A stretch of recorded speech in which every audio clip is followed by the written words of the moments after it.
aspire to be better than average, but that's $4+ million a year of savings every year. It's not necessarily a one-time savings. And this was not to the board, this is within our employees' own accounts, but it's Still. right, it's significant Right. over a career.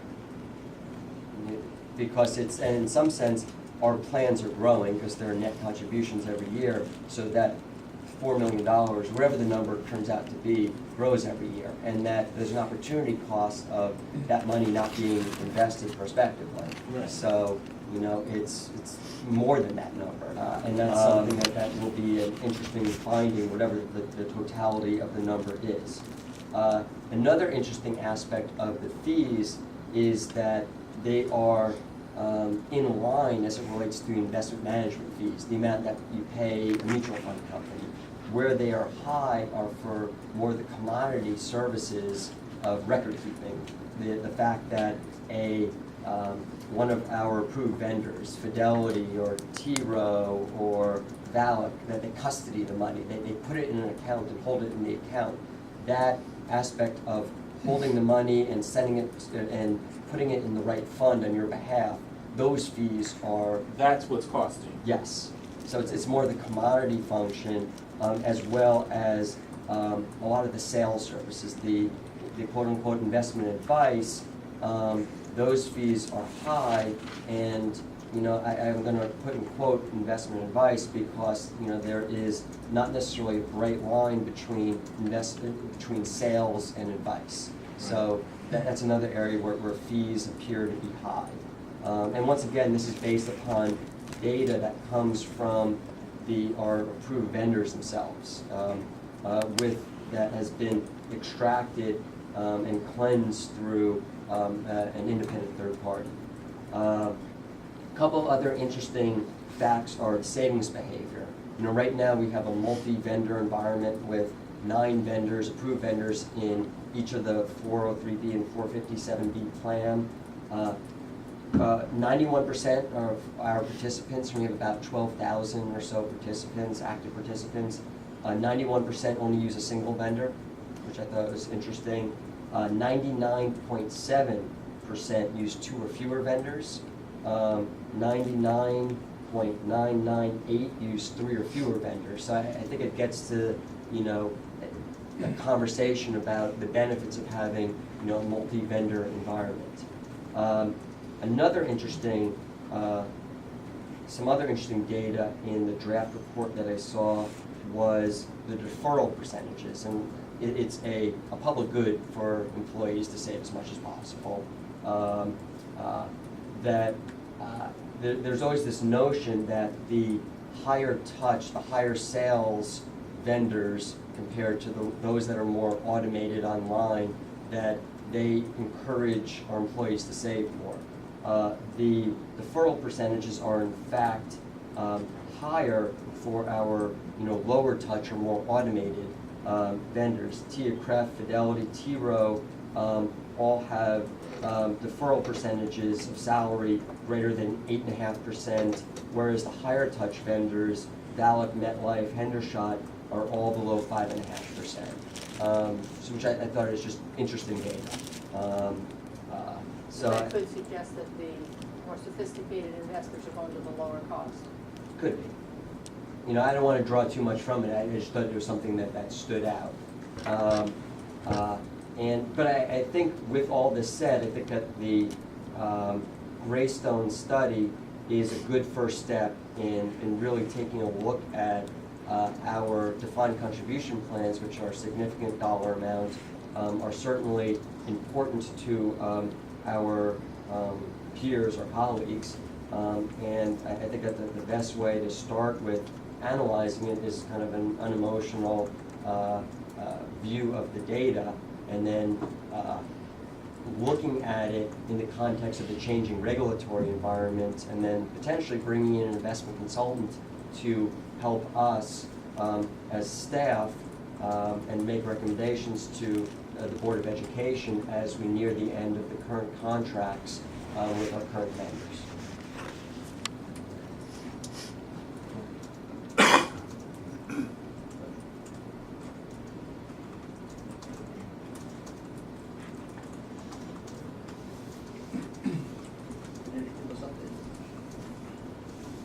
pay back.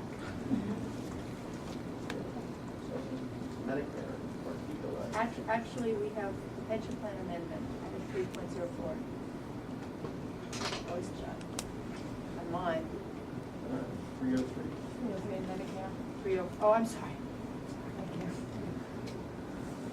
About 4 weeks ago, we were advised, literally as the implementation team from Caremark was landing at Baltimore Washington International Airport, by the Vice President of Caremark, that they would be unable to proceed with a 1/1/14 effective date for the Medicare Part D program that we were intending to roll out for the Medicare retirees. Those are the folks over 65. We knew when we were out to bid that Caremark was under a sanction from CMS from business that they had acquired. There were some enrollment glitches that CMS had audited and found, and it told them that until those glitches, for lack of a better term, were fixed, they could not proceed. We were assured at the highest levels from Caremark, their management, that these issues were going to be handled, they would be corrected, and that we could proceed with the plan that we had for our open enrollment retirees. That morning of the phone call, obviously I was quite disturbed, told the team, or told actually the Vice President to tell the team they could fly back. There was no sense in having a full day and a half of meetings for implementation for something that wasn't going to occur. I then advised management, Sue and Larry, and a memo was developed for Dr. Starr to deliver to the board members. SilverScript is their subsidiary. They are the actual entity that does the Medicare Part D program, the prescription program. And what Diane had told me is that they had about 2.5 months prior contract with the Tower's parent as an auditor to come in to provide them assistance and direction to get the final auditing process ready for CMS Medicare. And unfortunately, they uncovered more issues. And so it was a surprise to our local team that was working on this. They had no clue. They were flying in, and to us as well. They continue to work on those corrections. Obviously, this is an impact on us. The projected savings initially were about $2 million a year for us, and the larger savings of about $36 million a year in an OPEB reduction that the county government was going to see. And that has to do with the actuarial projections of the plans. A couple weeks after that, we were also advised from our consultants, Aon, that Medicare had made changes to their risk assessment for the Medicare Part D population. They use an actuarial and enrollment type process to sort of value the health of that population. At the time, it was about 90% was the risk factor. So 1.0 is the average individual. So when you start dropping down, it means they're healthier individuals. And CMS decided to make that change to 80%. So suddenly, that population became healthier. That affected our potential savings. So the $2 million that we were initially looking at based on the Caremark projections and CMS risk assessment is now reduced to $500,000 per year. Still sizable. We are looking at what that impact will be on the OPEB valuation. Obviously, there will be a change to that will lessen. And Aon is proceeding with that. It's a slow process to work through those numbers and processes, and they will be providing information to us in the coming months. Assuming that CMS does not make any further changes, and we do still see savings for MCPS and the resulting OPEB reduction, we would intend to proceed for next year, but that is quite a ways off. So there's a lot of work that Caremark has to do between now and then. We will be monitoring that and working with Aon as a consultant to see what those numbers will end up to be. Next year, January 1 Of 15. January 15, not trying to do it in If we delay the implementation by a year, does that also delay the OPEB savings by a year? Or does it just reduce the amount of the OPEB savings? Well, we basically will be going back to a status quo. So that 36 million that the county government was going to realize as a result of this move goes away. That is not there. The proposed savings that we would look at were affected by the CMS change on the risk factor. So we'll need to have Aon and Caremark go through that and validate what those changes will be. So basically, it's a status quo. What we have had for the retirees will continue, and we'll monitor what Caremark's final results will be as far as the CMS audit, and we'll be reporting back. I think you were asking about the OPEB evaluation. I mean, there will be OPEB savings, they're just not, they're gonna be delayed a year, and they might not be as hot based on these changes. But it's gonna be delayed because the assumption can't be made now when we're looking at the actuarial evaluation, and everything is gonna have to wait to project those savings. So for fiscal year 2015, we can't assume any OPEB savings, or the county government can't assume. I think that's a good assumption, yes. Since this sounds like it came as a surprise, what would make us think that in a year from now, or during that year, there not going to be other little detours? Yeah, is it possible? Certainly. But while the impact for us is significant, and then the county government, the impact for Caremark is monstrous. They are unable to accept any new Medicare Part D enrollees, period. They can't take anyone new. They can keep the existing business.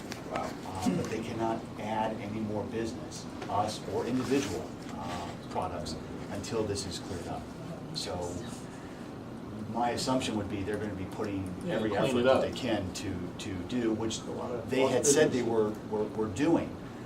But when Towers Parent came in and did some underlying audits, they found some other issues. So, yes, to your question, is it possible? Yes. We did see other quotes when we reviewed the Medicare Part D programs that were in the marketplace. The savings were much larger with Caremark. And as Mr. Bowers mentioned, we could not proceed with a mid-year Medicare Part D option. It has to do with the financing of the government rebates. It has to do with how the plans are coordinated with CMS. You may have heard discussions about closing the donut hole back a number of years ago. So going mid-year financially makes no sense for us. We actually would lose the savings that we have on the current program. Have we advised our retirees that they're expecting these delay? Because we know there was some conversation when they were advised that this was going to be implemented Yes, as of January 1st. Well, you know, now that we're delaying it a year. we had told them initially when we were proceeding that our intent was to move forward The with that. leadership, not the entire. Yeah, not the entire population. Now, the leadership of the Retiree Association started talking with folks and talking about the changes. But in our open enrollment materials for retirees, it is not included, obviously. And we have advised the Retiree Association as well as the union executives of what has transpired. So we're still doing an open season for retirees this fall because of the change on United Healthcare Cigna. So we're starting on the path of an annual fall open enrollment where for the last 5-7 years we've done a spring open enrollment for retirees. In fact, they start September 30th. I mean, typically, how would that, you know, is it on us to communicate with the retirees? Do we just communicate with the leadership and expect them to communicate with their folks? I mean, Well, obviously, this is we will gonna communicate create with some. them when we go to Medicare Part D. So, But I mean, I think the word was already out that the switch was being made. I'm not sure. I'm not sure how extensive. I mean, I know through JVC and in talking with the Retiree Association, obviously they were aware of that. We did not go out to the retiree population to advise them of that. So as we were moving towards that approval process and then the implementation process, our intent was, and actually we had already sent it out, was a little postcard to remind retirees of open enrollment. There were going to be two blurbs. One was the Cigna change, which we've already advised them of, and also the Medicare Part D. The Medicare Part D change was not included. So I don't think for the general population on the Medicare eligible retirees that they were aware that we're moving in that direction. Limited somewhat, but I'm just trying to, didn't we put out some sort of a goal in their press release or something when we were making all these changes that were notifying the public of? I'm just saying, I mean. That was related to the bids as well. The bids as well. There were multiple things that we were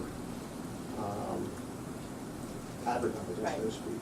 Our retirees will get the retiree times this week or next, then they'll get open enrollment materials at the end of the month. So we are communicating with them. along with some help, excuse me, open enrollment fairs that we always conduct here. But to the extent that there's any confusion out there, make sure we get that right information. All right, policy for that guy, 65 plus. Any idea? The bulk. I want to say 1,500 or not. I was gonna say maybe 60% or 65 and over, somewhere in that way. I certainly need that number for you. Off the top of my head, I Just curious. don't have it, but it's the majority of the retirees. So, we had projected previously $2 million annual savings, approximately 36 million, right?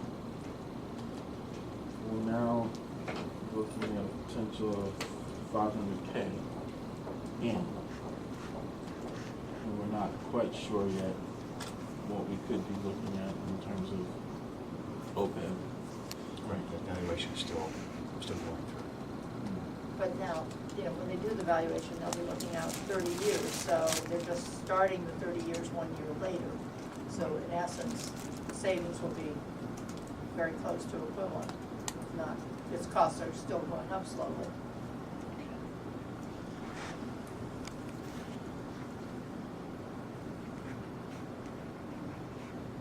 We have confidence in this vendor as given these issues, that they will continue to be our vendor? Do we have concerns that maybe, given these situations, we may have to Take a look look somewhere else? We did on the RFP process, which this year was the medical and the prescription. We did realize savings with Caremark for the non-Medicare population.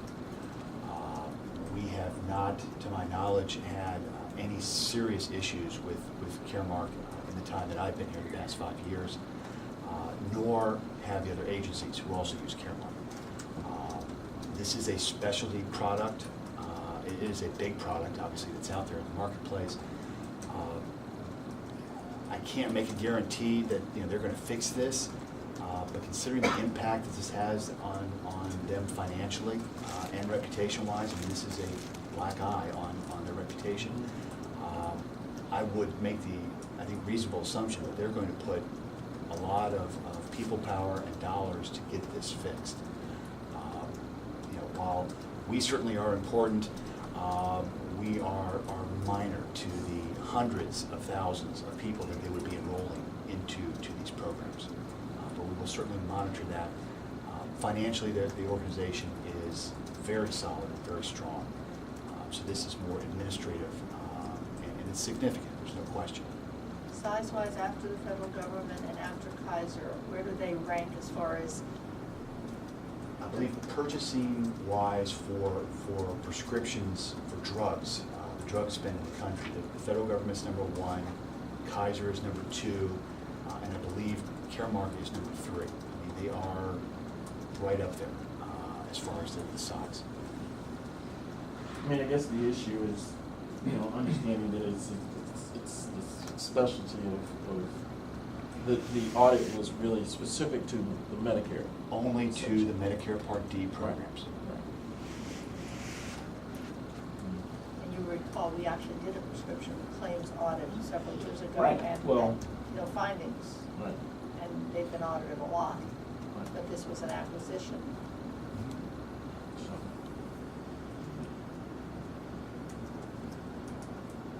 thank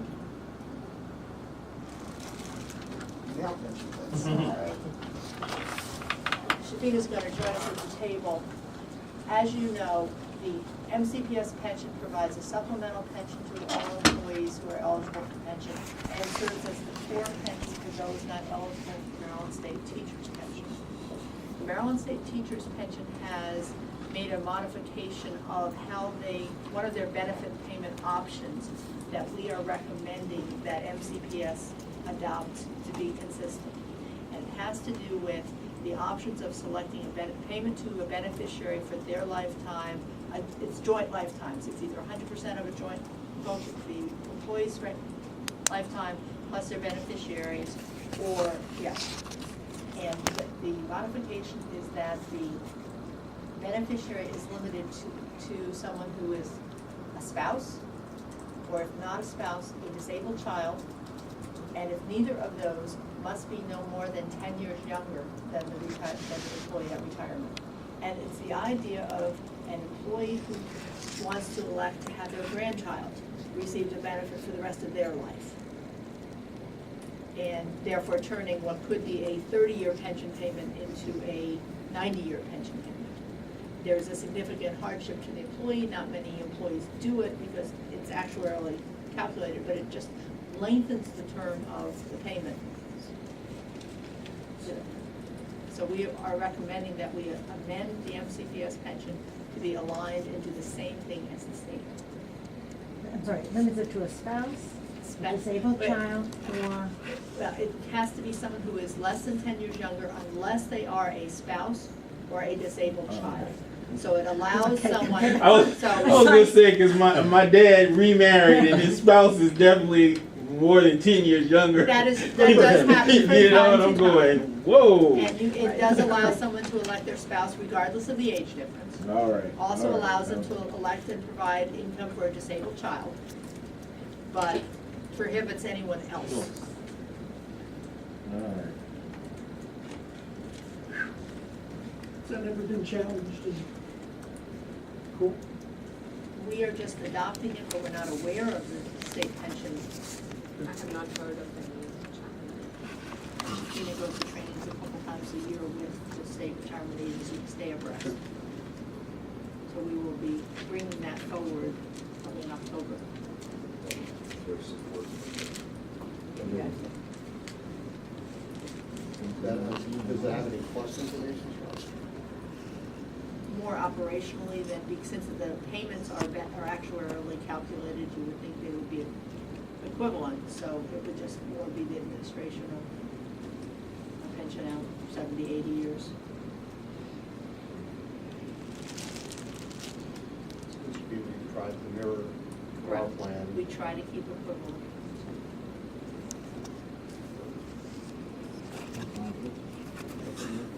Yes. Okay. Pensions, pension trust. You got a memo earlier, or last week, with their first draft. I want to commend Marissa and John. This is their work product. We have often talked about providing to all staff information about how the pension fund functions, how it's invested, and this is our first time. And we would foresee this as an annual report that would be made available electronically to staff and potentially on our website. This is the first time. We've never done something for all staff about the investments. They get a retirement statement, there's a letter in there that basically says the money's invested on your behalf, but this is much more detailed in how it's invested. And the thinking was, this would be more transparent. Right.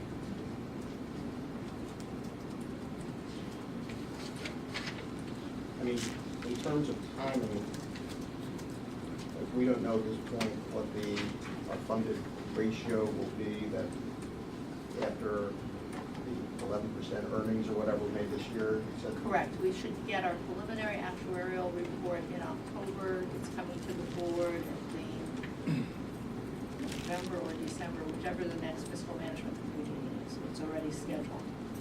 I was just thinking in terms of the timing of this report to staff, whether or not they should wait until that information is included or not. I'm just throwing that out there. We actually had the same original date, which, as you recall, the fund was well-funded, then the state changed the state benefits, we changed ours to modify, and that impact reduced our funded ratio, and we've been coming back from that, combined with the 2008, 2009 investment returns. But we are on the right trajectory with the investment return exceeding actuarial assumptions.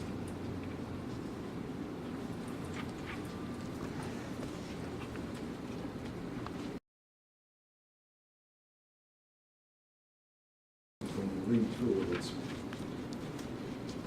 as I was reading through it, it's, our employees going to really understand it? Is there some way to simplify it? I'm not sure there is any way to actually simplify it further, but it's, huh? It's interesting to read. It's very interesting reading, and I guess we would hope that eventually our staff would be, but this goes back to the conversation around the 403B and 457 plans, and part of our desire is to better educate our employees.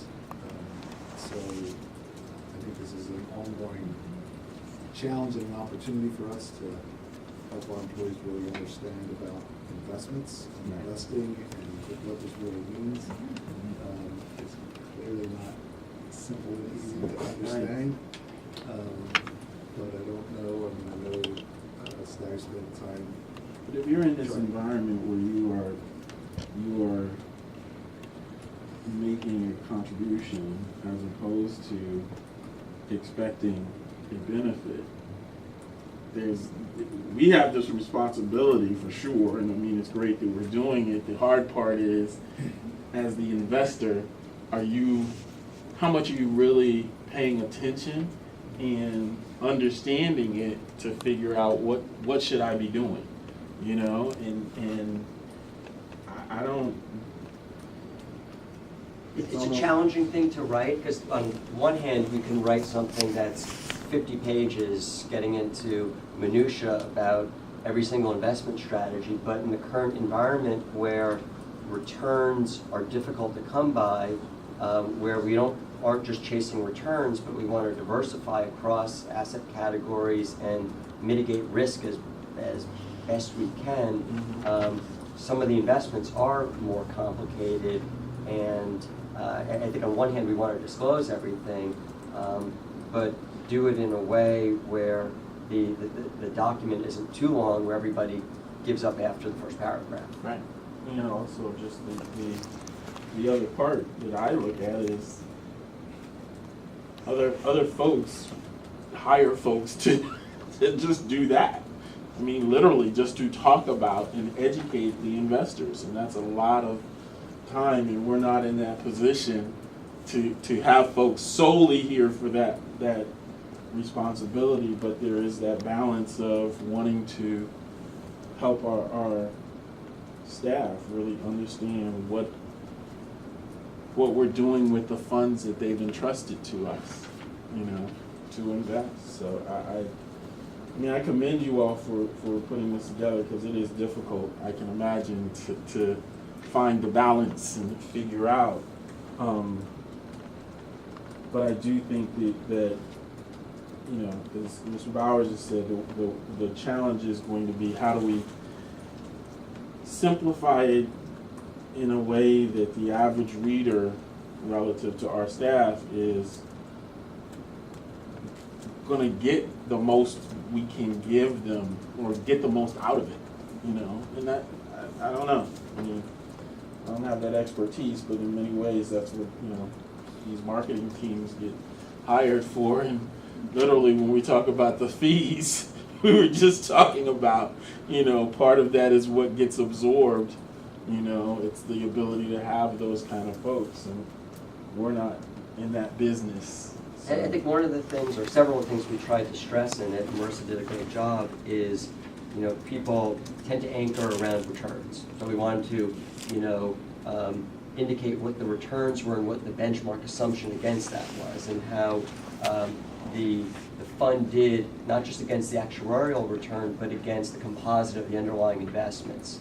The second thread was the risk, because you can get to, there are many different ways to get to a return, and I think we tried to demonstrate, and it does get a little wonky using, you know, phrase Sharpe ratio, that per unit of risk, we achieved our return better than the underlying composite. So, which to me is more important almost. And then the third thing was towards the point about the fees to get there, because across, something that we've done over the last couple of years is really focus on fees, and the fees to manage this pool of capital, I believe, Marissa, was 34 basis points, which is low, all things considered, in the industry.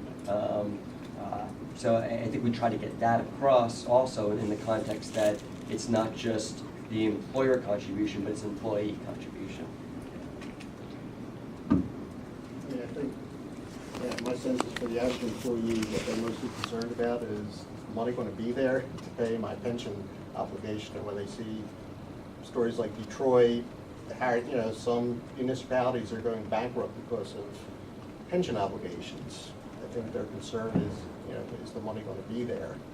So I think to the extent that we can give them those assurances that we're well invested and there's no reason to believe that we won't be able to meet our long-term obligations on pensions. I think that's what folks would be most concerned about.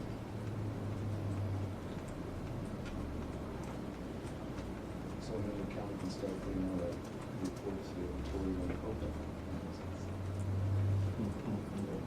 Imagine that. Imagine that. So board members comfortable with us issuing our first annual report? Yeah. Yes.